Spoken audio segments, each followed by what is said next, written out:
Ineditados. Conversas para além do livro. Um programa da editora UFSM.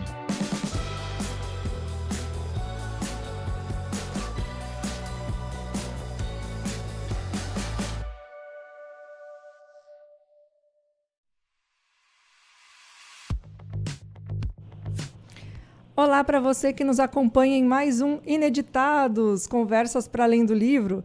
Estamos hoje, ainda em outubro, fazendo da grande área da educação a nossa área homenageada do mês. E então o nosso programa da editora UFSM, está aqui para trazer duas pessoas com quem eu convivi bastante durante um período muito intensivamente assim, na minha vida. E agora sinto falta da gente não se encontrar mais tanto, né? Para falar sobre os 30 anos do GPES. A professora Valesca Fortes de Oliveira, que é a coordenadora, e a Tânia Miorando, professora, que também está ali desde o início acompanhando. Então, vamos lá, né? Eu acho que é uma coisa que marca, porque a gente tem aqui, né? Olha, quantas são gerações, a gente brinca, né? Mas não é sério, são gerações que já passaram pelo GPES. Então, vou começar com a Prof. Valesca, minha orientadora. Orientadora para sempre, né, Prof? Conta pra gente da tua tua aproximação com a educação, quando tu era uma menina que se aproxima da educação como algo para a vida, né? Eu sei que a tua família tem docentes, então eu também sou de família que tem professor, então a gente vive muito a educação dentro de casa. Mas qual que é a chavinha que vira para ver isso como algo para a tua vida, né? Uma tua docência. Boa tarde, Jéssica. Boa tarde, Tânia. Vice-líder do GPES, que me acompanha, né? Então, boa tarde, ouvintes. A docência, ela realmente se inscreve muito na vida da gente a partir das influências, com certeza. Eu acho que a gente não acha muitas pessoas que são filhas ou filhos de professores que acabam fugindo, né? Porque pode fugir até um determinado tempo e depois a vida dá voltas, e a minha não deu voltas, a minha foi sempre a docência. Aliás, eu acho que foi sempre a docência em muitos espaços, assim, porque eu fui professora de escola há muitos anos, né, da rede particular. Depois eu fiquei um tempo no estado, como professora estadual. E nesse tempo de professora estadual, eu vim para o Federal de Santa Maria como substituta, né, dentro do Departamento de Metodologia do Ensino. Eu era professora substituta. Mas é muito interessante porque a gente, assim, conta nas aulas hoje para os alunos e as alunas que, quando eu entrei aqui, as regras eram outras para tudo, né? Então, por exemplo, eu fui professora substituta com o mestrado concluído. E aí fiz um concurso e fiquei esperando a ser chamada com o mestrado, ainda a exigência do doutorado. Aí, quando eu entrei, né, na UFSM, eu estava cursando meu doutorado.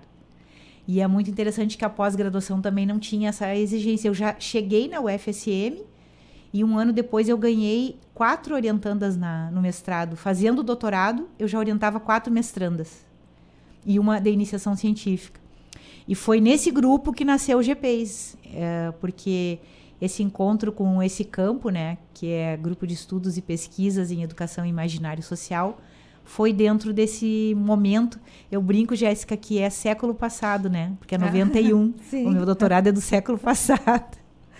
Mas eu acho que a graça de trabalhar com o imaginário é essa necessidade de atualização, porque a pessoa tem que estar sempre por dentro daquilo que está acontecendo. Não tem espaço para ficar para trás, né? Então, pelo próprio grupo de pesquisa, tu te atualiza constantemente. É uma forma de estar sempre ali dentro dos assuntos que estão surgindo.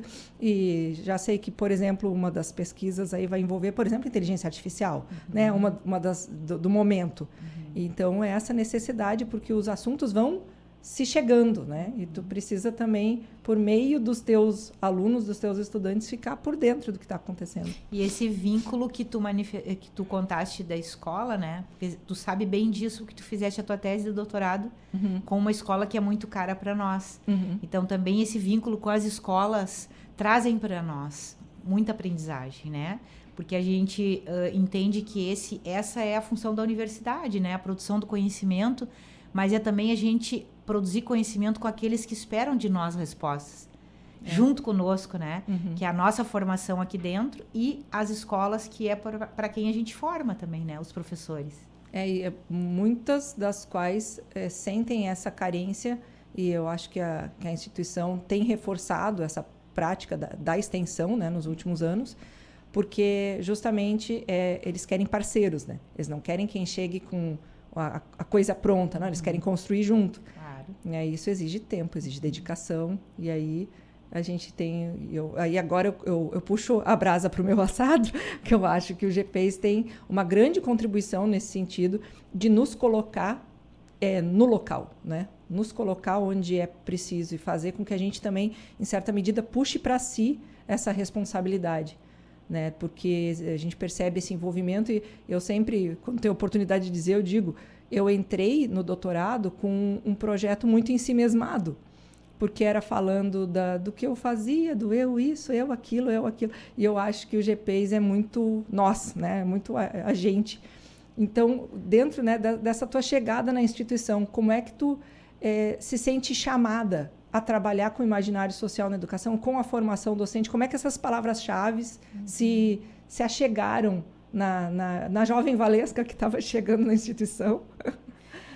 Eu acredito que, assim, a gente diz que algumas teorias a gente encontra quando outras começam a não fazer mais sentido, mas as teorias também encontram a gente, né? Eu acho que as duas coisas são os presentes da vida que a gente ganha, né?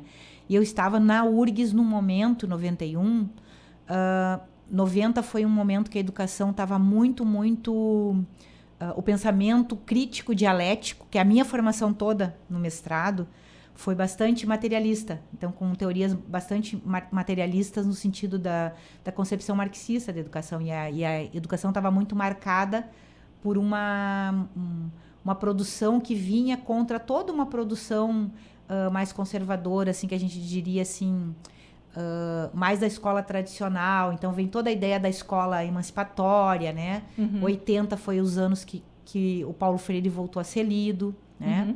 Eu fiz pedagogia, ainda era muito difícil ler um livro do Paulo Freire dentro da pedagogia, professoras que achavam que era muito perigoso, porque recém o Brasil estava vivendo a abertura. 85 foi o fim da ditadura, né? 83 eu fiz a minha graduação, então Paulo Freire ainda estava como uma leitura, né, persona não grata.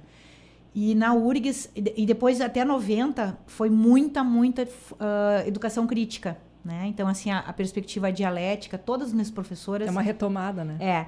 E eu sempre enxergava que essa perspectiva de mudança da sociedade, mudar a sociedade para depois mudar a educação, ela não era muito o que a gente enxergava. A gente também tinha micro revoluções, movimentos que faziam a diferença sem ter que esperar que o sistema mudasse para que a educação mudasse. E eu já compreendia que essas teorias tinham um limite. E eu chego na URGS e, por incrível que pareça, comecei a estudar com várias pessoas e vários professores. E a primeira pessoa que me recebeu num seminário, que foi um seminário muito interessante sobre Edgar Morin, sobre complexidade. E ela começou a mostrar que existiam muito mais do que só a concepção, né? De uma concepção da educação. A complexidade abria para muitas formas de diálogos com muitas áreas do conhecimento. E nessas idas e vindas de livrarias, eu tive acesso a um livro, tu vê, por isso que eu digo que cai presentes na mão da gente. Eu tive acesso a um livro da UFRJ, da professora Nilda Teves, e era um exemplar único na biblioteca, na editora, homenageando a Jéssica aqui hoje. E eu era meio assim, essas ratinhas de biblioteca que gostava de mexer, às vezes eu não comprava, mas de pé eu lia. E quando eu peguei esse material da UFRJ, eu disse, gente, isso aqui é o que eu queria ter escrito. Sabe quando tu pega alguma coisa de alguém e tu diz assim, ó, isso aqui é a minha visão hoje, é a minha abertura para a educação. E em seguida, eu conversei com a provável orientadora, que era uma Foucaultiana, a professora Marisa Ziric, que eu homenageio até hoje, e que eu também ganhei muita formação, né? O Foucault foi um dos autores que eu trouxe para a educação, por leituras com ela também, Morin e Foucault. Mas ela disse para mim assim, Valesca, ela pegou o livro, levou para casa, eu disse para ela, Marisa, olha esse material, porque eu acho que isso aqui é o que eu quero escrever. E eu tinha entrado com um projeto, junto com a Nádia Herman, para trabalhar Habermas e a teoria da ação comunicativa na educação. Eu, na hora, abandonei o Habermas e disse para Marisa, olha com calma. E agora o que eu vou contar para vocês é mais interessante, assim, ó, porque 10 dias depois que ela leu, ela levou o livro para casa, ela disse assim, eu posso te acolher como orientadora, porque tu tem autonomia intelectual, mas eu não entendo nada disso. Não é o meu campo teórico. Mas vamos lá. 10 dias depois, ela recebe um convite para o INEP, para participar em Brasília de um seminário do INEP, que gerou um material chamado Em Aberto, tem até hoje esse material, Em Aberto, Imaginário e Educação. E esse seminário era para pessoas que estudavam teorias como Edgar Morin, como, né, Foucault, enfim. E a Nilda Teves, não sei como, acessou ela e convidou que ela fosse representar a URGS. E ela disse, Valesca, tu não acredita. Ela voltou, ela não sei quando teve naquela época, não tinha WhatsApp, ela me ligou. Disse, tu não acredita que o livro que tu me deu, eu conheci o grupo agora em Brasília há 10 dias. Então, assim, ó... Sincronicidades. Exatamente as sincronicidades. A gente diz assim, o cosmos, né, funcionando para juntar. Fui para o Rio de Janeiro conhecer o grupo, fiquei muito amiga da Nilda Teves, ela me recebeu lá, conheci a produção do Gilberto de Ram, do Castoriadis. Aí comecei a estudar Castoriadis, que era um autor que eu já conhecia daqui, de Santa Maria, por ter estudado no mestrado, numa cadeira que se chamava Filosofias Contemporâneas e Educação, um professor da filosofia. Eu tive muito rapidamente a leitura dele. E nessa recuperação do Castoriadis, comecei a olhar ele para o campo da educação, eu pensava que a discussão do simbólico era uma discussão que não estava ainda sendo feita pela educação. E vou te dizer assim, até hoje, nós não encontramos grupos brasileiros, a gente se alinha, vai para os eventos do pessoal do imaginário de Ram, o imaginário antropológico, o nosso grupo co-irmão, que tem 25 anos agora, que é o GPEM da UFPEL. Nós vamos a eventos da Daniele Rocha Pita, que agora se aposentou em Recife. Nós compartilhamos com grupos de imaginário, mas na educação, no social, nós somos praticamente o grupo com vida longa, assim, é nós que ficamos. E ficamos na educação fazendo esse olhar, que é o olhar não só para a dimensão funcional da educação, material da educação. Para que serve uma educação ou uma escola na vida de alguém? Para ler e escrever. Para nós é muito mais do que ler e escrever. As pessoas têm nos sentidos e significados outras significações, né? Então, esse campo é um campo que me deu, na época, uma ideia de, quando o grupo disse, vamos seguir, vamos criar um grupo, e essa sigla veio também do exercício, né? Que nome vai ser, né? A gente já pensou assim, não, tem que ser no campo do imaginário, né? E na URGS eu creio que tenha sido uma das poucas teses de doutorado que teve lá. Porque depois as pessoas que eu volto, às vezes em bancas, agora quinta eu tive numa banca com a URGS, e aí o pessoal diz, Valesca, tu sabe que a tua banca nem tem mais na biblioteca da URGS, então até uma coisa que eu vou ter que fazer. Alguém tirou e não devolveu. Então a gente vê como acho que é um campo interessante, né? Que tem respostas outras para a educação. E em um tempo em que muito se reclama que as pessoas não vão mais nas bibliotecas, a tua tese ter desaparecido, eu acho que é um ótimo sinal. Eu fiquei bem feliz que ela sumiu. Foi sequestrada. Taninha, também conta aí da tua história junto da UFSM e junto do GPES, porque tu tá lá desde o início. Desde o início. Boa tarde a todos, boa tarde a vocês que estão aqui. Eu quero agradecer muitíssimo o convite. A minha história se mistura um pouco, porque entrei em 95 na educação especial, na educação de surdos, que na época era separado, vestibular. E logo nas primeiras disciplinas, entra a professora Valesca, com uma docente orientada, e a gente vai estudar Rousseau e esses caras... História da educação e esses autores. E, de repente, veio o convite assim, nós temos um grupo que estuda, que lê, que se reúne. E várias alunas foram, algumas ficaram, mas naquele convite teve um grupo especialmente que ficou, depois a gente teve bolsa e nós ficamos por um tempo ali. E era um lugar onde a gente amanhecia, almoçava e dormia e continuava. Então, assim, realmente entrei pela educação especial, mas o chamado a olhar a formação de professores e olhar pelo imaginário e fazer eventos e receber convidados, eu vejo assim, ó, que a minha formação, a graduação foi um detalhe, porque ele foi muito GPs, né? E eu vejo assim o quanto isso faz muita diferença. Num dos encontros com convidados de fora, eu não me lembro exatamente se foi a Bárbara Catani, se foi a Nilda, eu não me lembro quem era. E ela vinha e dizia assim, nós temos que ler imagens. E eu, na minha ignorância, pensei, recém-chegada, assim, ora, ler imagens, a gente lê palavras. E aquilo me desafiou de uma forma tal que eu nunca mais consegui sair desse grupo. E agora, assim, eu vejo, estou começando na pós-graduação aqui com orientações, e um dos meus orientandos disse assim, que armadilha esse seminário do imaginário. Agora eu já vou ter que reescrever o meu projeto de tese.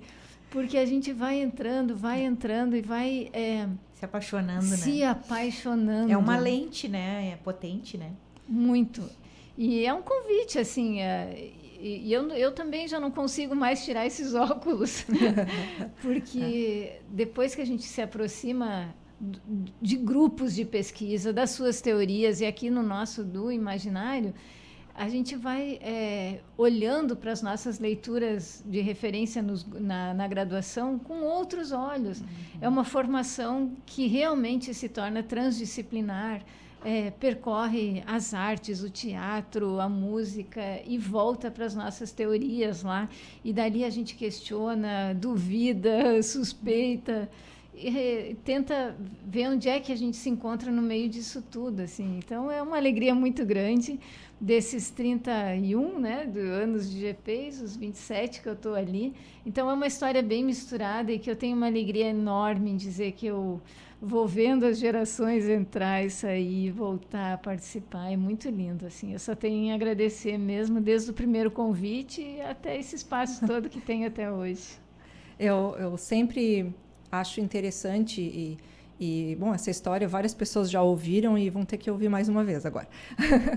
Quando eu estava procurando pós-graduação, a minha formação no desenho industrial, em alguns lugares eu ia e diziam, a gente percebe o teu interesse, mas a tua formação é muito técnica, tu teria que se apropriar muito de um discurso que não... é como se a gente... em bom português, é como se o orientador dissesse, tu vai me dar muito trabalho até entrar na minha vibe, então, né, infelizmente, tal, se quiser fazer parte do grupo e tal, mas era sempre de ré. Às vezes, aconteceu também de eu ir em outros grupos, e daí a pessoa me dizendo, olha, bem legal, mas a tua formação é muito artística. Então, então, assim, tu teria que te apropriar muito aqui do nosso vocabulário e tal.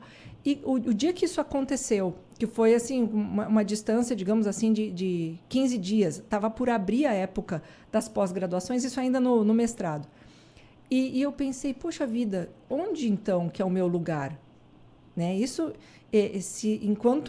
enquanto não houver uma pós-graduação específica no meu curso, então eu não vou ter lugar?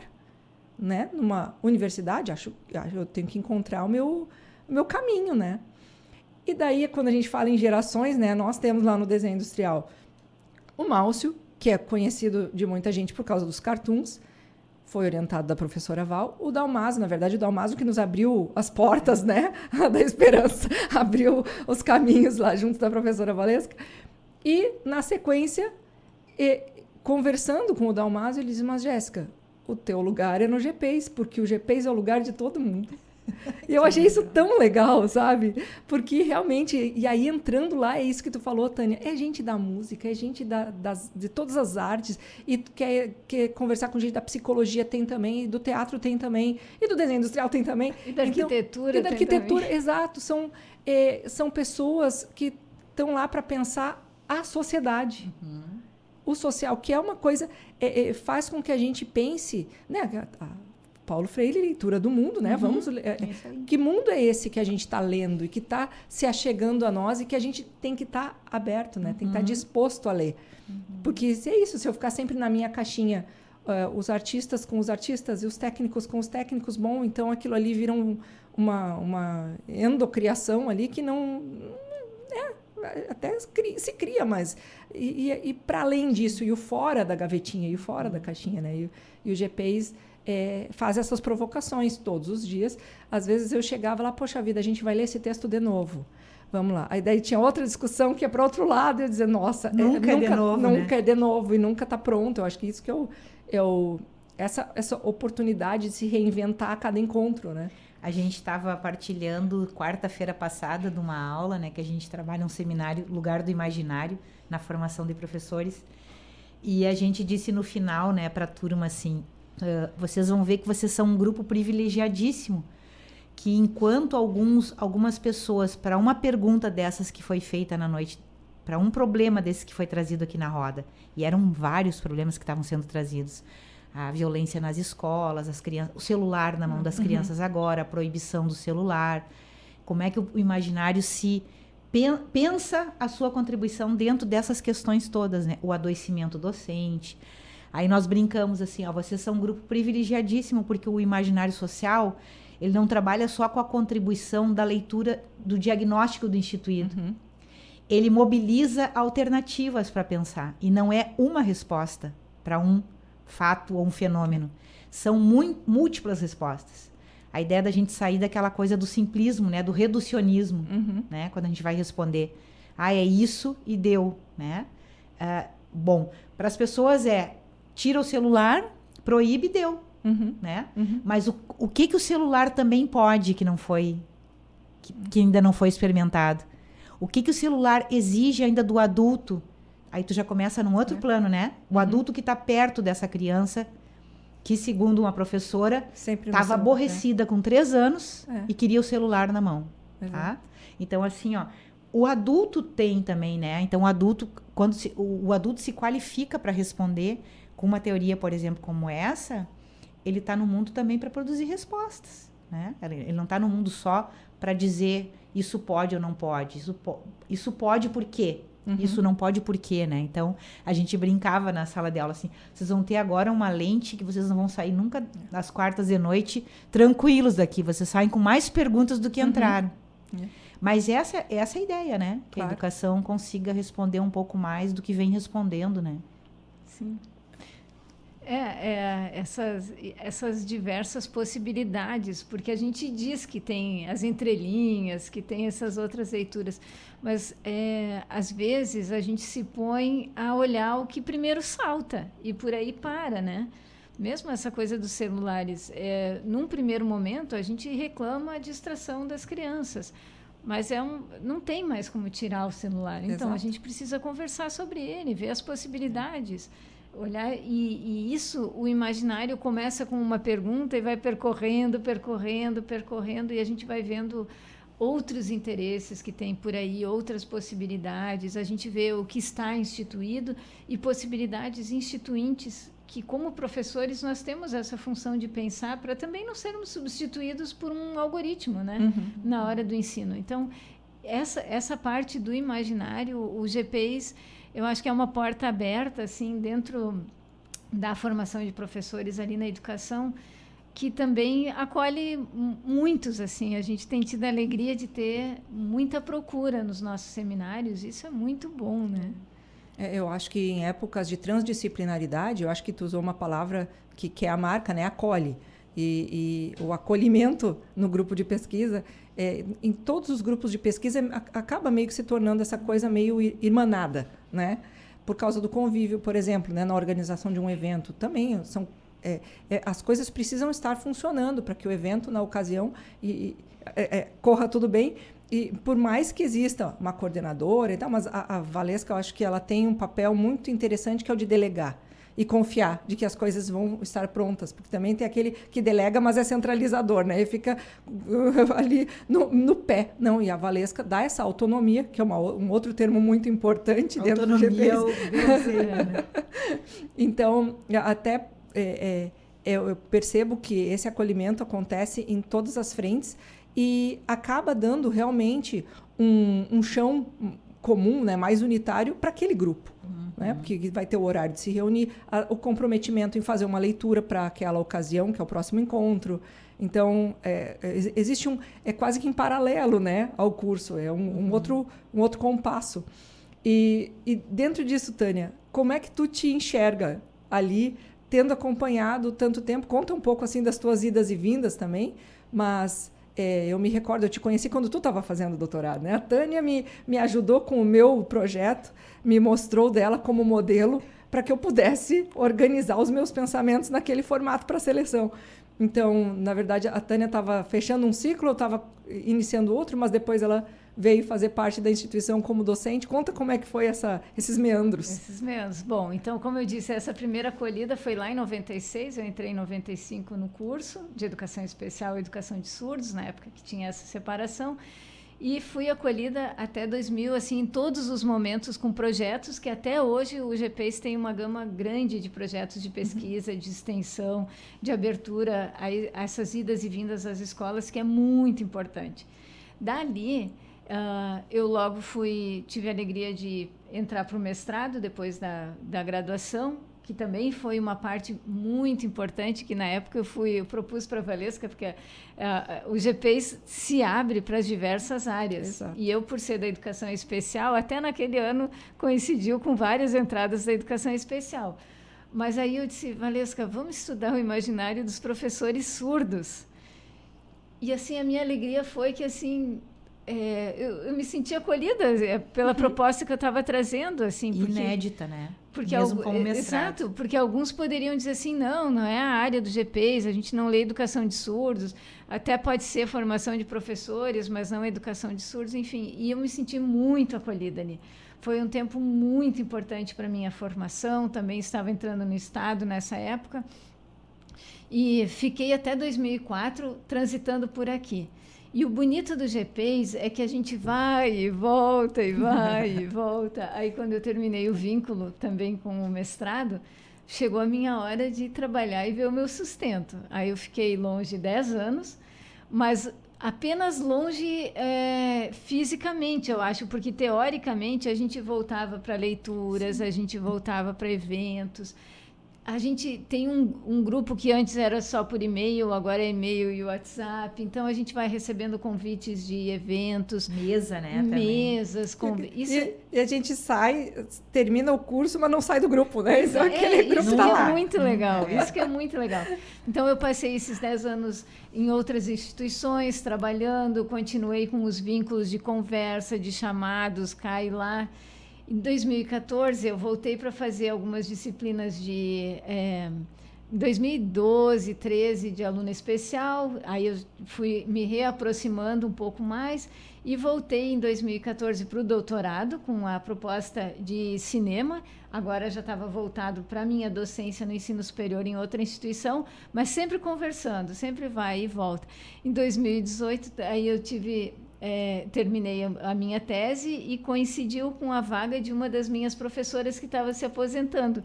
Aí eu pude juntar a formação de professores com a minha formação da graduação, com as minhas experiências que eu tinha. Aí voltei. E desde então aí estou mais dentro ainda do GPES, porque agora moramos todos na mesma casa. Pesquisa junto, extensão junto. Isso é muito bom. Então, desde 2019, desde 2019 voltei para a UFSM como docente e também desde logo o convite da Valesca sempre para estar nas aulas como convidada. E participando, fui fazendo meu estágio ali, né, na pós-graduação. Em 23 entrei para o PPGE, o Programa de Pós-Graduação em Educação, e agora eu acho que ainda mais próximos, porque a gente está dividindo seminários, dividindo experiências.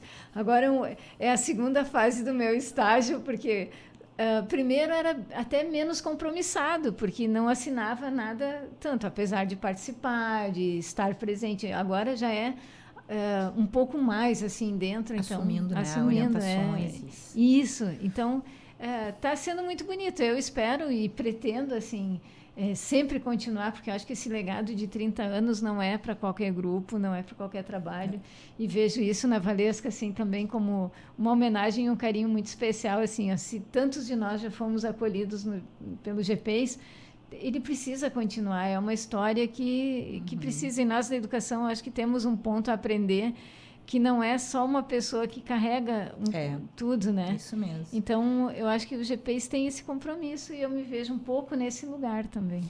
E a gente, na pós ali, a gente fica assim, a linha que nós partilhamos, né, que tu fizeste teu doutorado, é uma linha que é uma das mais antigas ali na pós-graduação em educação, e quase todos nós com tempo já de saída da universidade.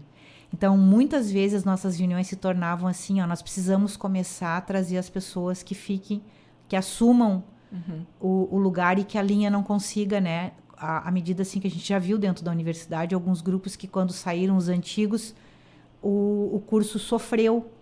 E nós, e a gente vê assim na nossa linha, né? Que a chegada de Tânia e muitos outros professores jovens, assim, foi um arejamento também para a forma da gente trabalhar, que o curso consiga pensar a partir de agora outras pessoas, outras narrativas, né? E o próprio GPES ganhou, eu vou te dizer assim, ó, em alguns 5, 6 anos, né? Nós temos, com a questão dos alunos que vêm pelas cotas, a gente tem partilhado essa discussão também, porque a gente faz esse processo seletivo junto, né?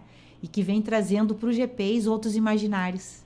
E que a gente tem aprendido muito também, muito. É isso que eu falava antes, né? Não tem como ser algo estanque. Não. Quem está trabalhando com imaginário, eu acho que aqui cabe fazer uma pequeníssima definição, né?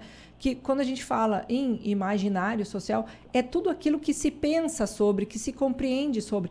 Então, a grande maravilha é que não tem resposta certa e não tem resposta errada.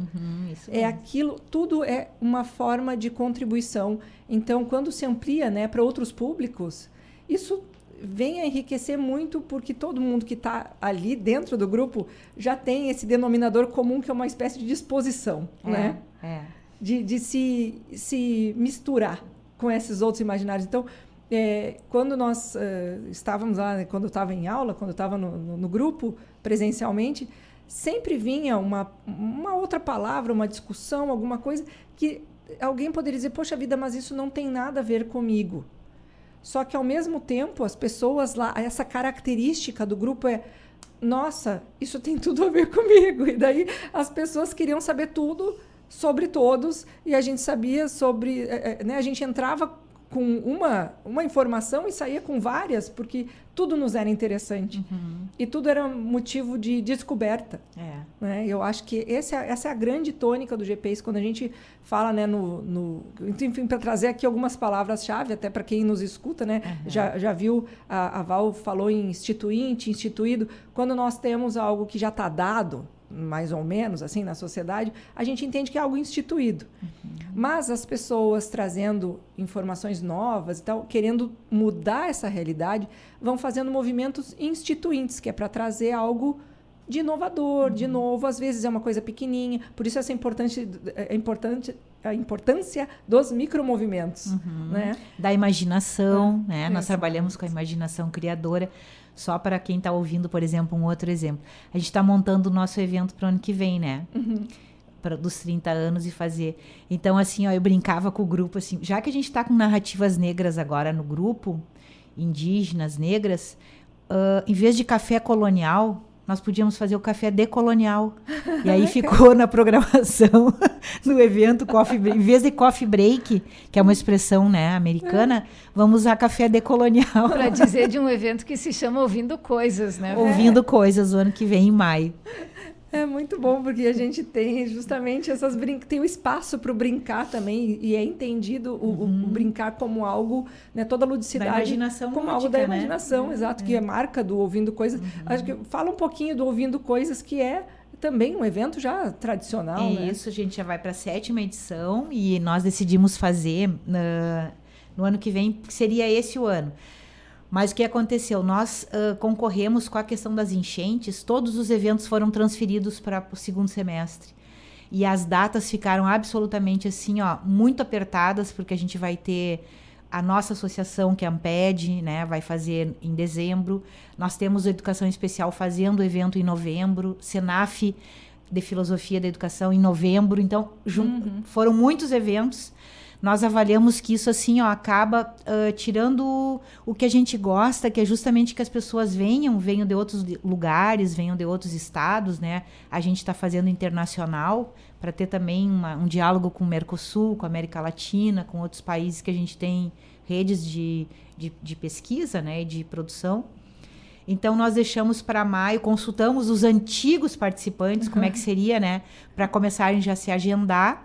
E vamos começar a desenhar agora, mas aí que nesses desenhos, assim, é um evento que a gente exercita muito a imaginação, porque ele chegou nesse nome ouvindo coisas por um diagnóstico de que as pessoas só iam para falar nos eventos, elas não se ouviam, não dialogavam. E aí o pessoal chegava do evento e disse, parece que eu nem tive no evento, porque eu apresentei em 10 minutos, que é outro formato que a gente desconstruiu. A gente trabalha com GTs, e GTs em que as pessoas passam uma tarde e já vêm para o GT com o trabalho dos outros lidos. Então, não tem aquela questão da apresentação de 10 minutos em PowerPoint. A pessoa vem com o trabalho seu para dialogar com outros e com os provocadores na sala que conhecem os trabalhos de todos, e eu já que aproximam, que... Eu já fui tanto apresentadora quanto avaliadora, enfim, né? Mediadora, Isso, não é mediadora, mediadora. E tem algumas discussões que são, assim, quentíssimas. Quentíssimas, é isso aí. Então, aquela coisa de, eu vou apresentar e vou embora, ou, né? Não, pelo contrário, as pessoas ficam e trocam figurinhas depois, né? Que trocam contatos e estabelecem outras conexões, e é muito legal. Esse que a gente quer fazer agora, inclusive, a gente queria fazer muito também com as provocações climáticas. Então, a gente está pensando num tema que é GPs 30 anos... sentados no presente, olhando para o futuro.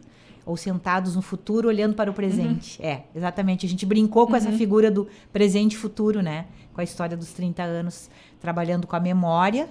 E a gente vai lá fazer... Uma das mesas que a gente está cuidando muito, assim, ó, é que a gente convide gerações do GPs que possam também partilhar, assim, o que levaram do grupo. Então, vai ser um momento, assim, de discussão dos temas do imaginário, né, da sociedade, muitas...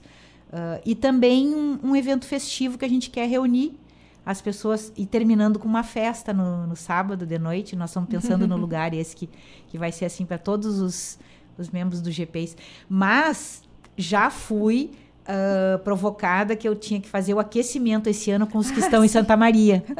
Então, quem sabe vai ser pelo menos uma festa, alguma coisa assim, para se encontrar só para dançar, para se abraçar, que não seja evento de discussão acadêmica. Mas eu acho que ele vai sair. A gente está vendo o lugar, talvez esse vai ser só para os de Santa Maria. E os que também puderem vir, né? Claro, eu me recordo quando na pandemia nós passamos por isso, né? Também era a mesma situação. Não tinha o encontro e nós fizemos algo que era online, mas depois, assim, as discussões foram de altíssimo nível, com as pessoas todas loucas para se encontrar ao vivo depois e continuar as discussões no ao vivo. Estava muito bom, né? Foi muito bom. Democracia. Muito bom. Então, o que eu percebo isso é que é essa figura de que agrega, né? As pessoas se achegam no GPs e depois não vão embora, querem ficar junto. Outro exercício, Jéssica, que a gente pode contar, né, aqui, que é um exercício que a Tânia também está partilhando junto, e o GPs, e aí tu vai ser também convidada, é que a gente está tendo pensar agora, do ponto de vista da imaginação, o nosso museu.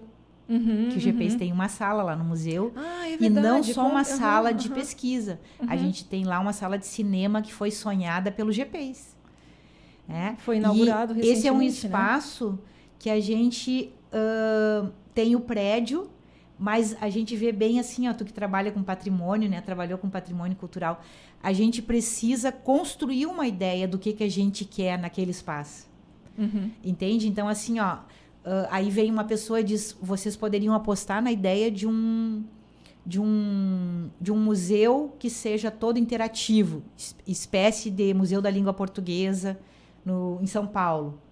É uma ideia, com totens, interativo, né? Salas interativas. eu acho que a linguagem da gurizada.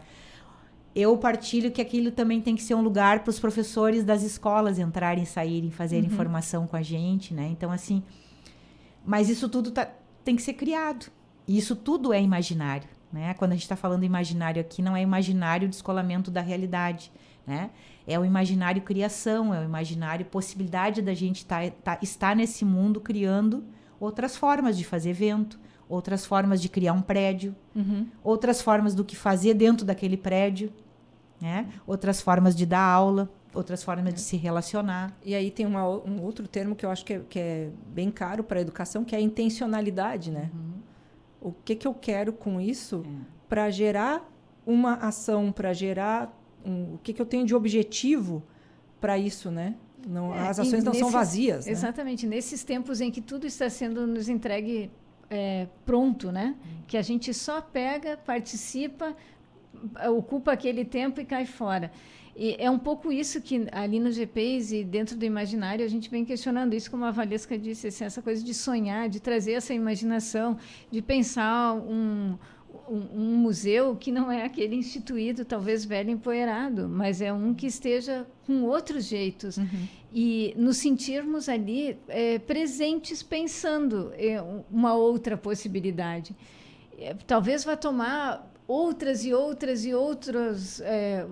formatos até o final, mas participar dessa construção, querer pensar, viajar por uma possibilidade de um museu do conhecimento aqui dentro é muito bonito, é alguma coisa que assim para uma geração que está nem muito lendo, ou aquilo que está lendo já vem tudo muito pronto, assim, a própria IA já pega e faz um resumo e diz o que está aí. Então, é um exercício que a gente vê ali no GPs e dentro do imaginário, que assim, é um jeito de se fazer presente, de lutar por aquilo que é nosso. Porque senão daqui a um pouco a gente perde isso também, perde esse direito de sonhar, perde esse direito, ou que vai para bem poucos, né? E se a gente está aqui, se a gente tem isso, é por esse imaginário que talvez, assim, eu me lembro daquela minha entrada no GPs, né? Que a gente chega aqui tão pequenininho dentro de uma UFSM enorme, linda, maravilhosa, mas a gente pensa, puxa, já está tudo pronto aqui. Não, quando a gente vai ali para o imaginário, quando a gente vai para o GPs, a gente começa a ver, não, talvez aqui cabe uma palavra a mais, cabe um sonho, dá para dar uma viajada, talvez eu caibo como pessoa nesse tempo que eu estou pensando aqui dentro. Aí começa a ver assim, mas será que aquilo que eu estou pensando é o que eu penso? É a minha opinião? Ou é uma opinião que está sendo colocada para eu repetir? Né? Então, esses exercícios vem muito assim, e se pensar dentro de um formato diferente de museu, de um formato diferente de aula, de um formato diferente de conversa, de estudo, é muito assim o que o GPs traz para uma educação que precisa se rever, pensar, estar atenta a todo momento, porque senão daqui a um pouco, como eu disse, um algoritmo vai fazer esse lugar da docência, né? É uma coisa que também me recorda, que a gente vai rememorando, né, lembrando dos encontros, das aulas.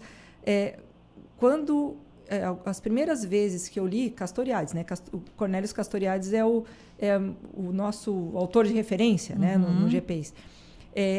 A obra dele é muito extensa. Ele produziu durante muito tempo.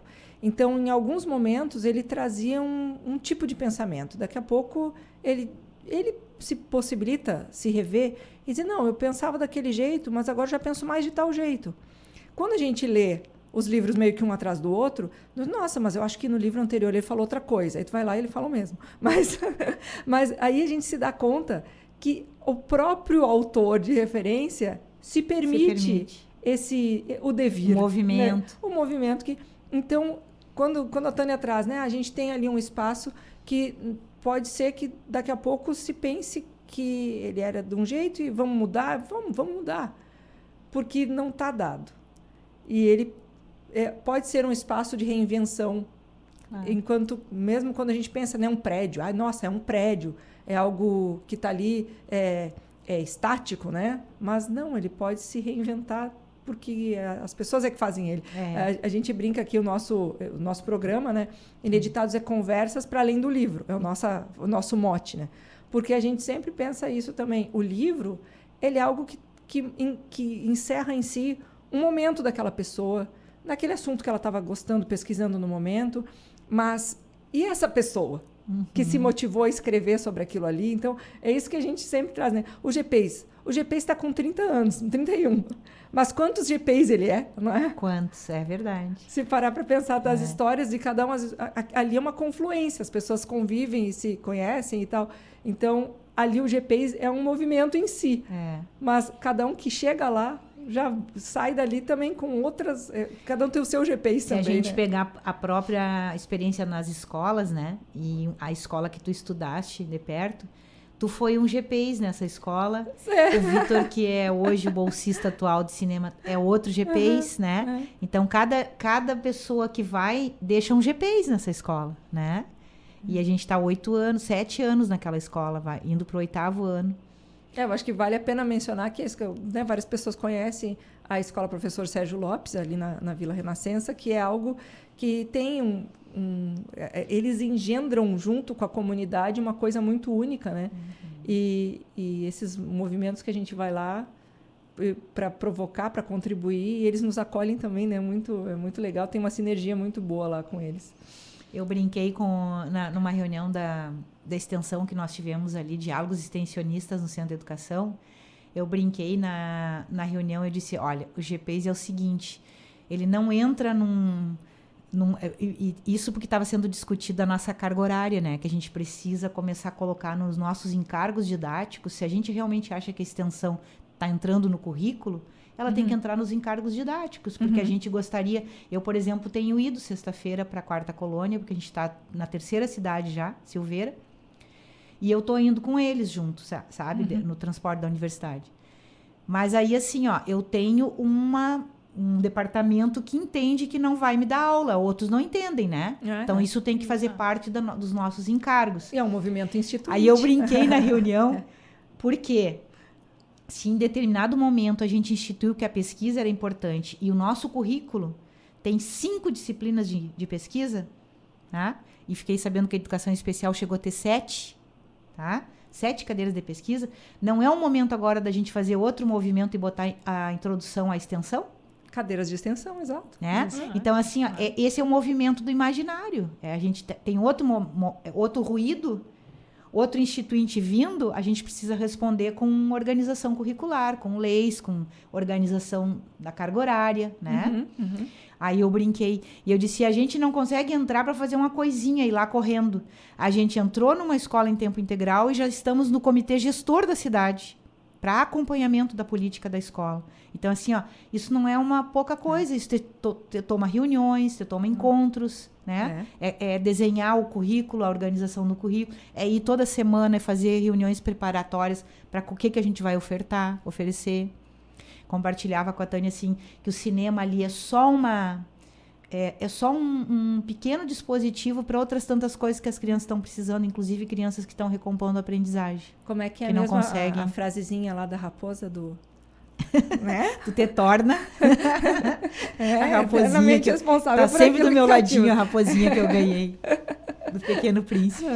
Então, realmente, eu acho que esse abraço, né, que é feito, pode começar numa sala de aula, mas né, abraça a comunidade, abraça as cidades do entorno. Então, parabéns e vida muito longa ao GPs. Para nós, GPs, para nós.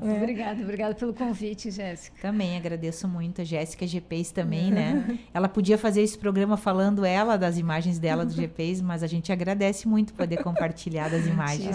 Que legal, né? Eu fico muito feliz que vocês puderam estar aqui também, porque às vezes a agenda é difícil de conciliar, né? E que temos aí os colegas nos escutando também. Então, um grande beijo para todos os GPs, né? Todos os colegas. E muito obrigada.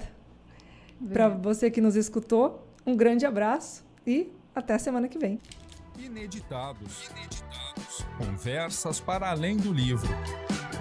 Um programa da editora UFSM.